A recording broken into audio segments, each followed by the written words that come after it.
The company GoPro was founded in 2002, selling small action cameras for recording sports and other outdoor activities, with the brand quickly growing in popularity, helping the company go public in 2014 for around $24 a share, where the stock proceeded to skyrocket to nearly $100 shortly after, which was more than 4 times the size.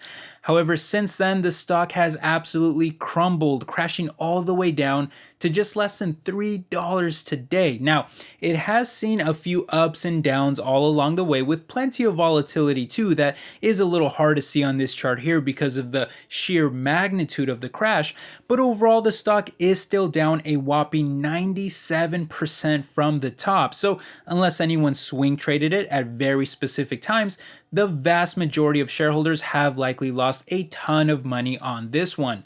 There was, however, a period of time when the stock was actually getting really popular among retail investors, especially around 2017 when several stock market YouTubers were putting out a lot of videos on this stock, which kind of shot it up in popularity.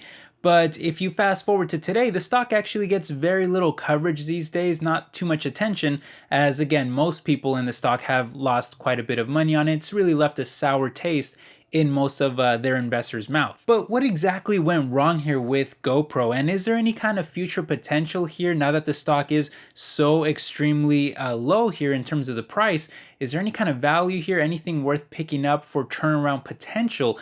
Well, I've never owned the stock myself, but I have kept a close eye on it over the years, mostly because, again, it has been a pretty popular stock. So I've been always just kind of interested in looking at it.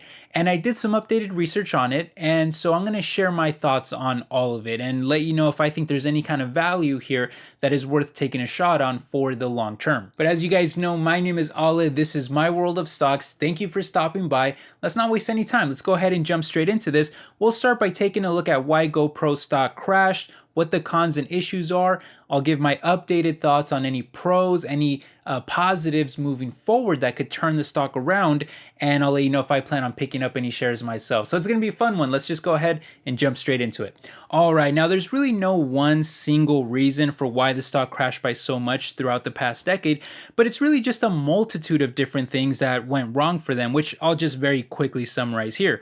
For one, the CEO and founder Nick Woodman was heavily praised at the start for pushing boundaries and being a very aggressive CEO with the company and pushing their limits and helping them grow. However, he was later criticized for overspending, overpromising, and under-delivering.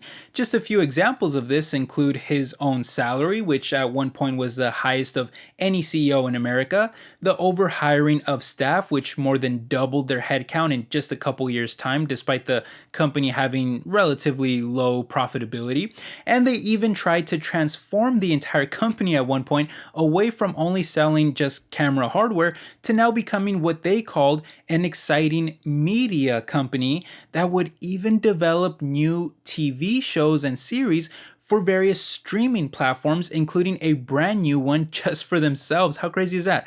And they even went as far as to hire executives from Hulu, HBO, and CBS before completely abandoning the project, likely due to the lack of interest in it and the heavy losses that they were incurring. But all the meanwhile, even their regular products were suffering from a number of quality control issues, delays, and recalls at various different times, whether it was leaking cameras that were supposed to be submersible and waterproof, or their brand new Karma drone project that ultimately went down as one of their biggest product failures in history, as the drones would literally fall out of the sky during mid-flight. In my opinion though, it's not so much what GoPro themselves were doing wrong, but rather that they just happened to operate in a very niche market that was really being left behind by the masses because of the rise of smartphones and even other direct competitors. I myself play many sports, usually basketball, soccer, I go to the beach, I practice martial arts, and I'll even go for the occasional hike as well. And yet despite that, I can't really even remember the last time I saw even just one person using a GoPro out in the wild. I mean, I know they're out there, but I just don't usually run into them too much. Now, granted, I'm not doing any extreme sports like snowboarding or skydiving, where I'm sure tons of people love to use their GoPro cameras for that. But I just think that the average everyday person is using their smartphone to take most of their pictures and videos, which I do happen to see almost everywhere I go. And by the way, smartphones have also grown to become just some of the best cameras out there. Like literally every new phone tries to market how good their camera is now, and they try to use it as a selling point for convincing people to upgrade to the newest iPhone or whatever else. Now, having said that, I do understand that obviously you're not going to want to use your shiny new expensive smartphone out in dangerous scenarios like snowboarding or mountain climbing where it could easily fall and break, or surfing out in the ocean where you could damage it or just lose it forever in the water. But even in those scenarios, I still think that the amount of people that would be doing those activities and frequently recording themselves is pretty small, and they would probably just buy one GoPro every few years, if that. Definitely not a product that you'd be like upgrading every year. And even then, you also have to consider that there are many alternatives now too, like DJI and Insta360 that can offer similar performance, while Chinese knockoffs can also be purchased for just a fraction of the cost if you're looking to save some money. I mean, just do a quick search on Amazon and you'll find tons of alternatives. And I know they're not going to be as good quality, obviously, but I'm just saying that the market just feels relatively small, and it's getting a little saturated too.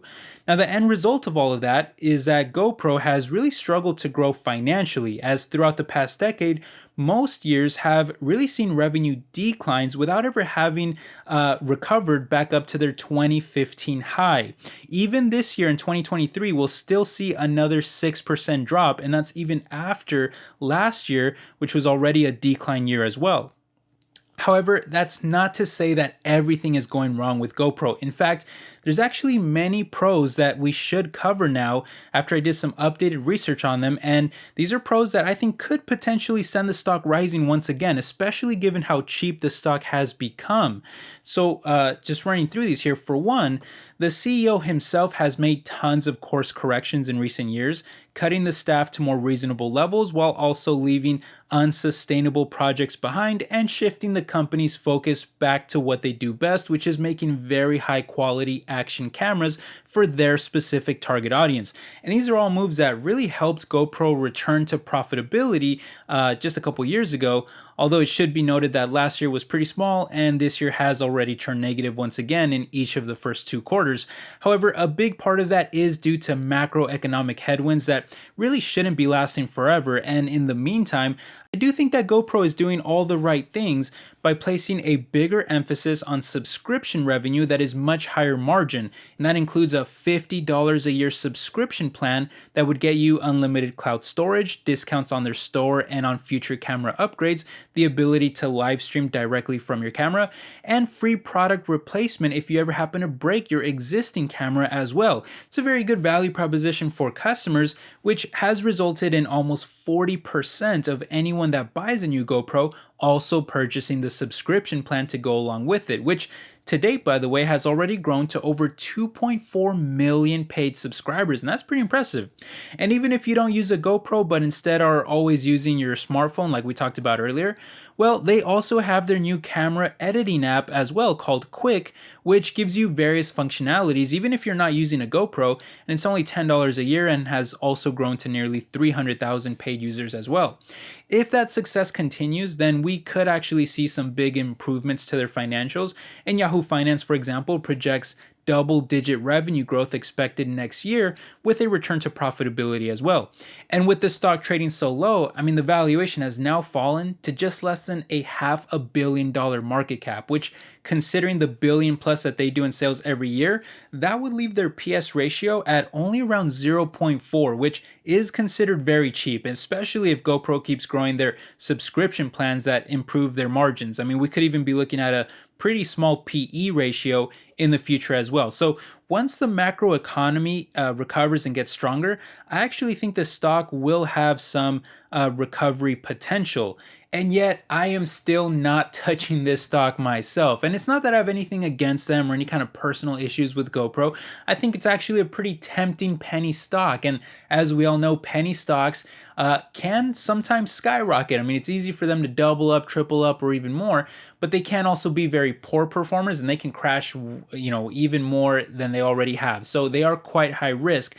But regardless of all of that, I tend to look at stocks from more of a long-term business perspective. And I just personally don't see enough future potential with GoPro, and I never really have. I mean, I still think the same thing about GoPro today that I did many years ago, which is that I can't really understand why anyone would want to be consistently buying GoPro cameras when, I don't know, you could just use your smartphone, or you could buy cheaper alternatives, or you could just not record anything to begin with. I mean, to be honest with you guys, I'm really not a very big fan of GoPro videos, so I get that I'm not the target audience, and I totally understand that a lot of people love using them. I'm not trying to be a hater, but I mean, I've had a couple times where someone would try to show me GoPro footage, like it was like snowboarding, or I remember one time someone tried to show me some drone footage. And yeah, I thought it was kind of cool at first, for the first like 30 seconds or so, but then I get pretty bored of watching it and I just want to go out and do something on my own.